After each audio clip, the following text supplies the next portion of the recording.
il pilota dell'Alfa Romeo tedesca, che sarà brillante secondo. Giunti con la GTA, deve difendere il suo prima. Ha già strabiliato tutti al suo debutto italiano nella categoria. Ripongono la loro fiducia nella GTA.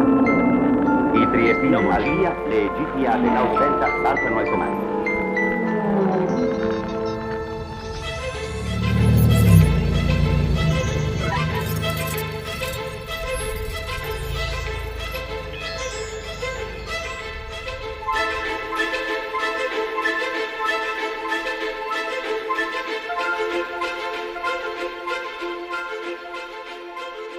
We often get asked at what point we started designing the GTA. Truth is, we immediately after the Quadrifoglio launch in 2016 continued to play with ideas of where else to take this amazing car.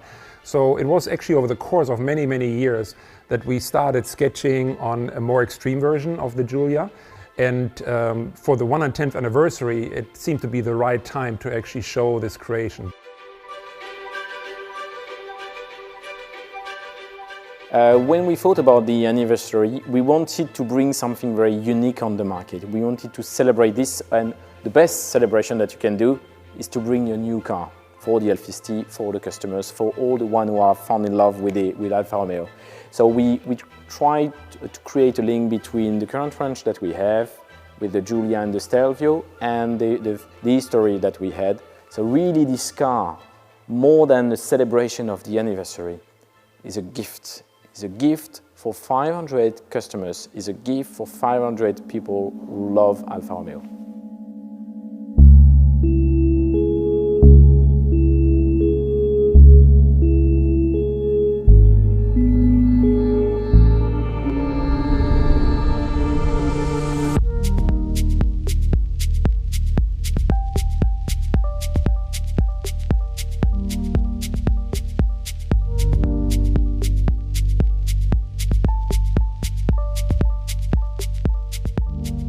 So carbon fiber is a material that we excessively used on the GTA and M for lightweighting. So the whole front part of the car is carbon fiber.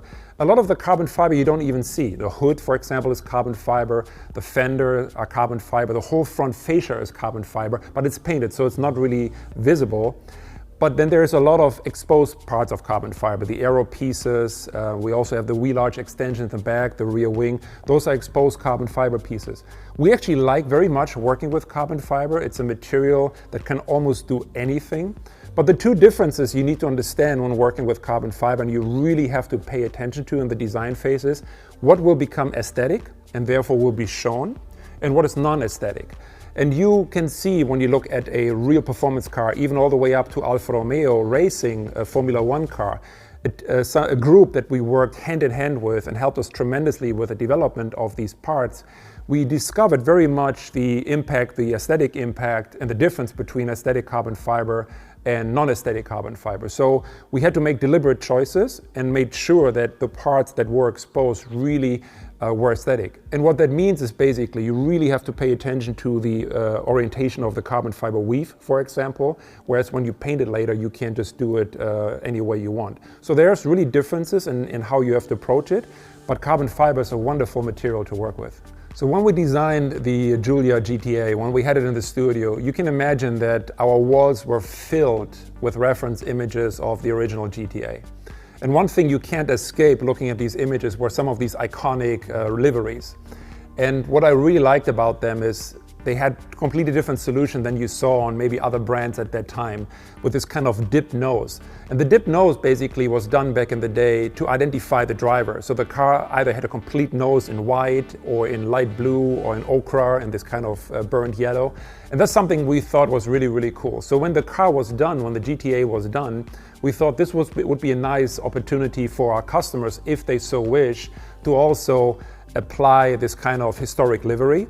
So while the car in itself is not referring to the GTA with retro design or anything, but just the nameplate, we thought with the liveries, we allow our customers to actually create this nod to history, to actually make that connection to the original GTA and apply some of these really truly iconic liveries.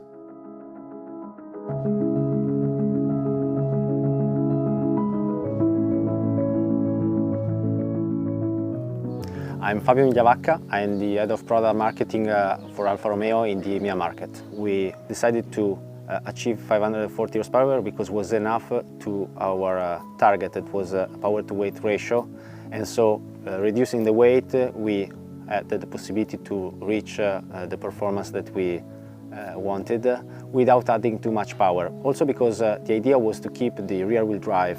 On the GTA EM we have a specific aerodynamic package. We have a front splitter that is like on the Quadrifoglio and like on the GTA, an electric actuated splitter, so it could go down over certain speed, but you can also adjust it in what we call the X direction, so in the front of the car manually, to increase the area and the downforce on the front of the car.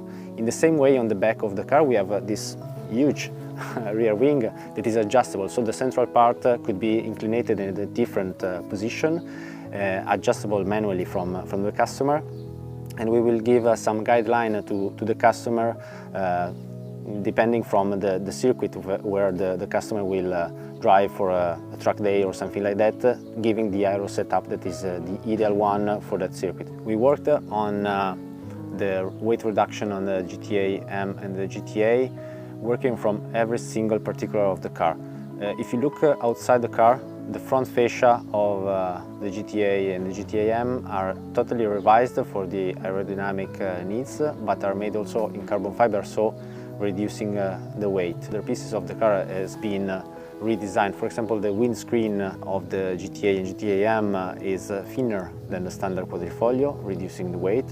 And on the GTA M is really visible the fact that you are removing the rear seats, the rear bench, adding the roll bar, the roll cage with the 6-point harness, and the monocoque seats from Sabelt that are reducing the weight compared to the Spark 1. Working with Sauber is a great opportunity for us to have them on board on such a project. So we are involved in the Formula 1 with Sauber, as you know, but having their knowledge and their experience on the GTA project is an added value. So we worked with them also in in-wheel wind tunnel to adjust the aerodynamics on both GTA and GTA M to achieve a better downforce on both cars.